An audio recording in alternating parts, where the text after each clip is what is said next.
আচ্ছা, জীবনে কখনো কোনো মৃত ব্যক্তিকে গোসল করিয়েছেন?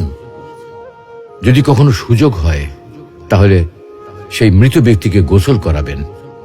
তখন খুব কাছ থেকে দেখবেন মৃত মানুষের দেহটা কতটা অসহায় লাগে, মৃত্যুর পরে মানুষের দেহ কতটা ভয়ের কারণ হয়ে দাঁড়ায়। সুযোগ পেলে রাতে লাশটা পাহারা দেবেন, তখন বুঝতে পারবেন প্রিয় মানুষটার লাশ রাতের বেলায় আপনার কাছে কতটা অদ্ভুত লাগে, কতটা ভয়ের কারণ হয়ে ওঠে, কতটা আতঙ্কের কারণ হয়ে যায়। সুযোগ পেলে মৃত ব্যক্তির শরীরে একটু হাত লাগিয়ে কিছুক্ষণ তার স্পর্শ নেবেন। আপনি তখন উপলব্ধির সুযোগ পাবেন এই পৃথিবীতে বিশাল প্রভা প্রতিপত্তি মৃত্যুর পরে কতটা নির্যাতনের রূপ নেয়। সুযোগ পেলে আপনজনদের লাশ কবরে নামাবেন খুব আগ্রহ নিয়ে।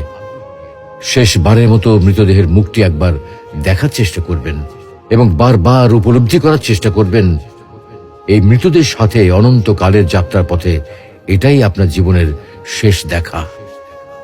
সুযোগ পেলে মাঝে মধ্যে কবরস্থানে গিয়ে নীরবে কিছুক্ষণ দাঁড়াবেন।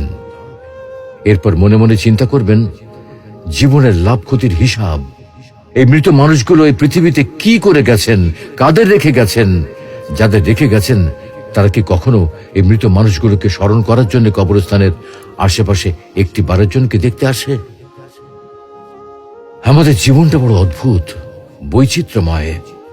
আমরা এর জন্য ওর জন্য, ধন সম্পদের জন্য, ঐশ্বর্যের জন্য, বাড়ি গাড়ি টাকা পয়সার জন্য কত না মায়া দেখাই, আগ্রহ দেখাই, আরো চাই আমাদের।